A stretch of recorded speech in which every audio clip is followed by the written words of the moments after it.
Don't just see one scholarship and say, oh, this scholarship is giving $10,000 $50,000. This is the scholarship I want to go and do. That scholarship that's giving $10,000, 1,001 people are going for it.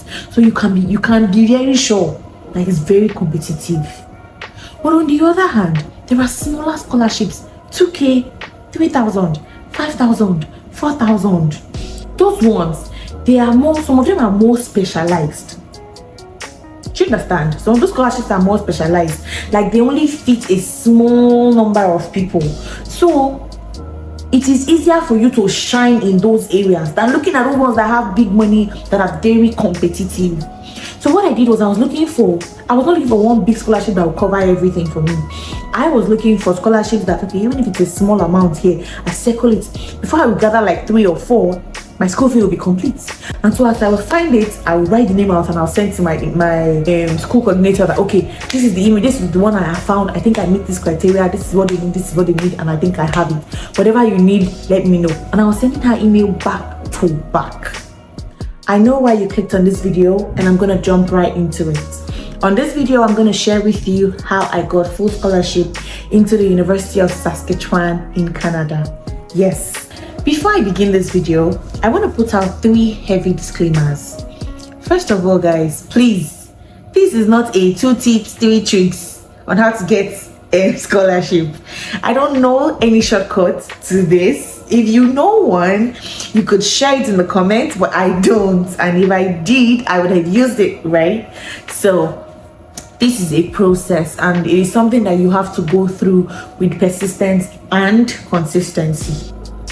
The second thing I want to say is that if you believe or you belong to that school of thought that says last school na scam, last school na scam, last school na scam, this video is not for you, because in this Western mode, school is no scam.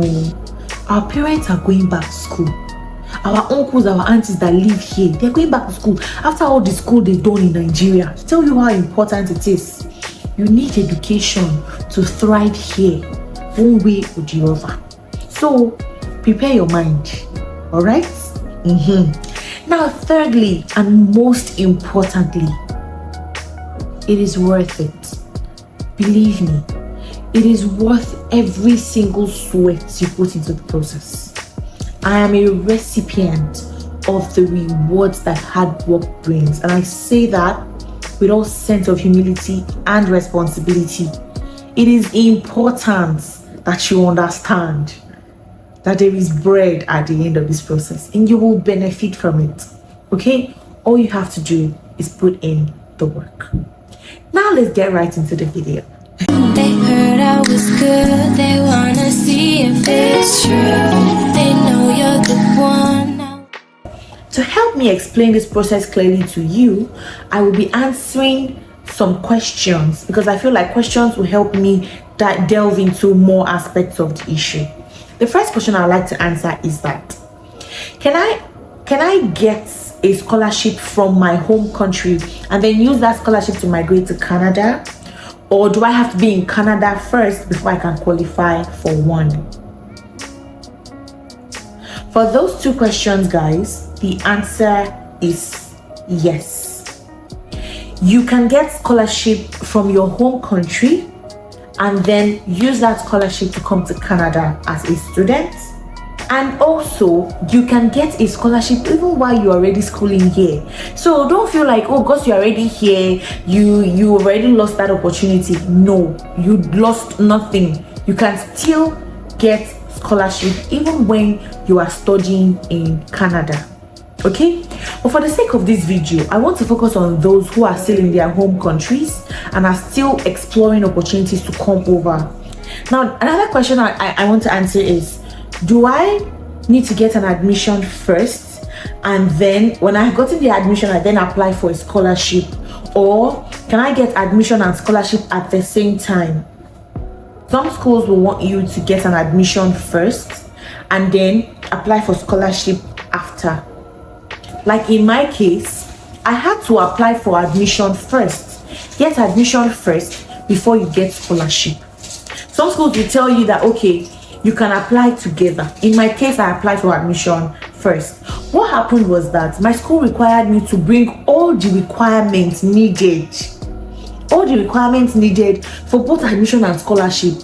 So the way they work is, if you get admission, they intentionally just look for the scholarships that matches your that you fit the criteria, scholarships that seem to are best fits for you, and they give it to you. Do you get? So that was what happened in my case. But in most schools, you are the one that would apply for scholarships yourself. You are the one that will send essays. You are the one that would send applications. So that now brings me to my third point.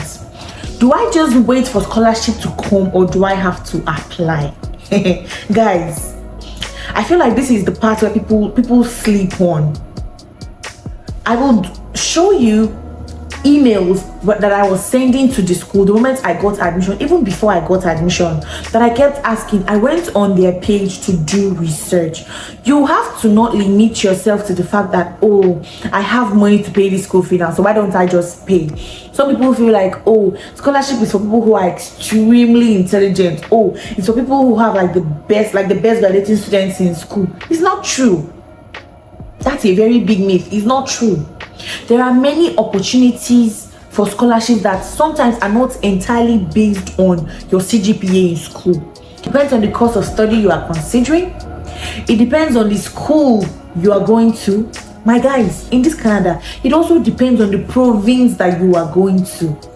Now, I want to quickly deviate because I feel like this information is important. If you are doing a master course that's 1 year, and you're doing a BSc course that's for 4 years, you should not be looking at the same schools. You should not be looking at the same category of scholarships. You should not be thinking about the same environments. Because first of all, a person who is doing a BSc for 4 years wants to come to stay in Ontario, or for example the GTA, as expensive as Toronto is and as expensive as Ontario is to live in, for 4 years as a student, you are going to struggle.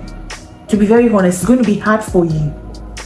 But if you are doing a master course that's like 1 year or 2 years, you can finish on time. And the moment you finish, you will need access to opportunities immediately, because you need to start getting back on your feet.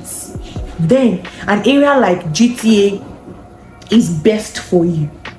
So what I'm saying in essence is that the scholarships are highly dependent on the school that you are going to, the course of study that you are considering, and also the province that you are in.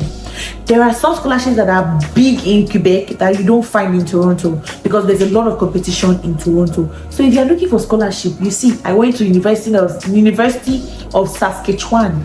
You see me, how far I was willing to go, because I wanted to optimize my opportunities and my possibility of getting a scholarship.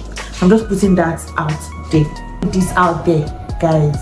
If you are currently in school, take your school seriously, because you see those grades, they will save you a whole lot. They will open doors for you. You may be in a country where your education is not respected, where the effort you put into school is not really seen as something. Don't worry. If God opens the door for you and you are able to get out of that country, you will be grateful to yourself for the effort you put on. I'm not joking. So if you are currently in school, make sure your head is in that book. What did I say? Make sure your head is in that book. It's either the book enter your head or you enter the book, one way or the other. Something has to enter something, because it will benefit you if you ever make that decision to travel abroad. Good. Now that I have said that, don't limit yourself. Oh, because you don't have the best CGPA does not mean that there is no opportunity for you. Some schools just require you, some scholarships just require you to show a level of some good qualities, like your leadership abilities, your communication skill. They are different. There are scholarships for everything. Different businesses, different NGOs, they have scholarship. Open your mind and look for the one that suits you. Good. Having mentioned that, I also want to answer another question, which is, are the scholarships only for master's degree? Now, I did a master course. I applied for a master degree, but there were scholarships for BScs. So if you're an undergraduate, there's a scholarship for you. If you are going into a master program, there's a scholarship for you.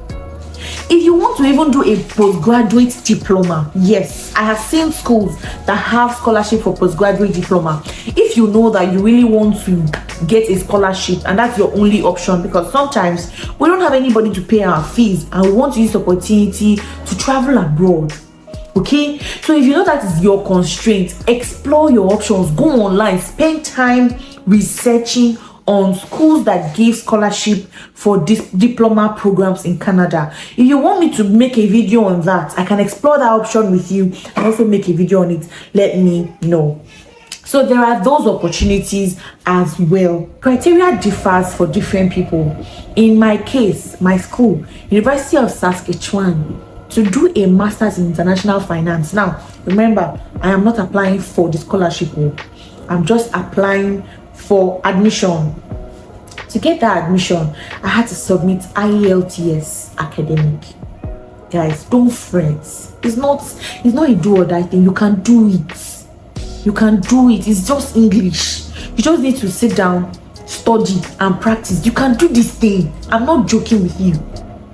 Don't fret. You can do it. If your school requires you to do IELTS, don't just say IELTS. I can't do IELTS. No.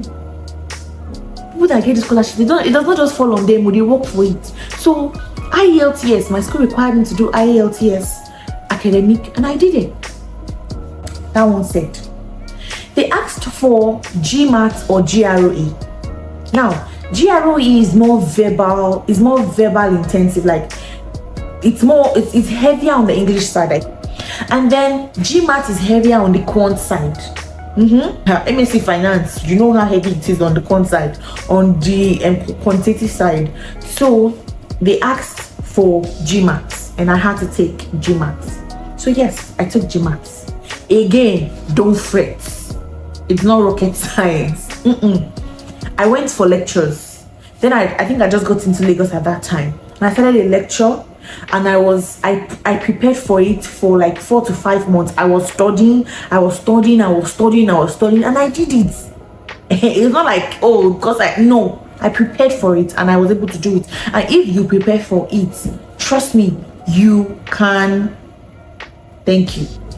So that being said, I was asked to submit IELTS, I was asked to submit GMAT, and also I wrote an SOP.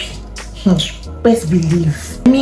I gave them story of my life. They needed to know how important that scholarship was to me at that time.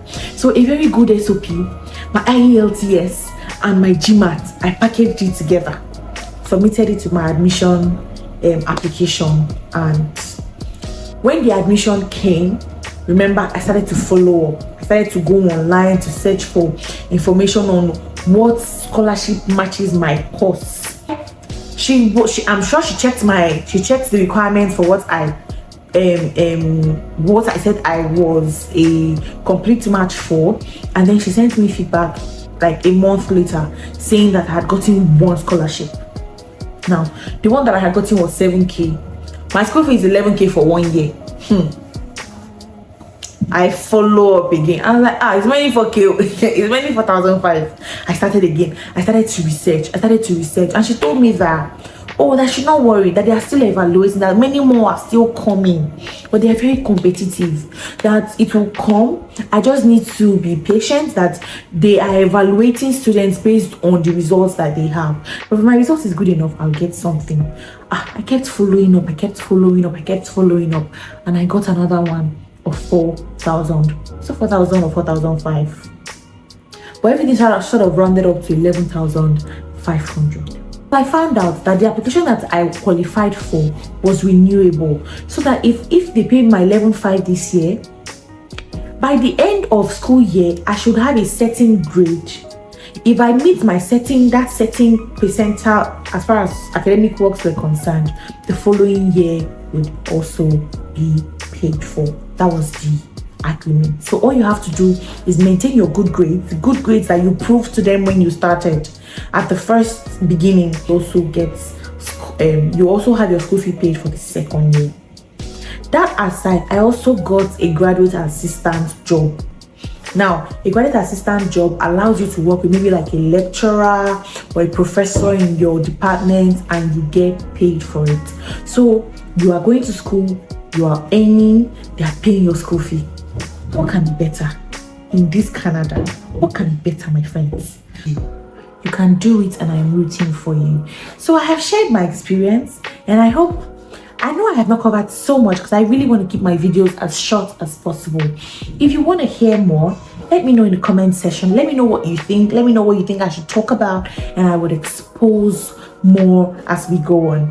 Thanks for watching, guys, and have a beautiful day.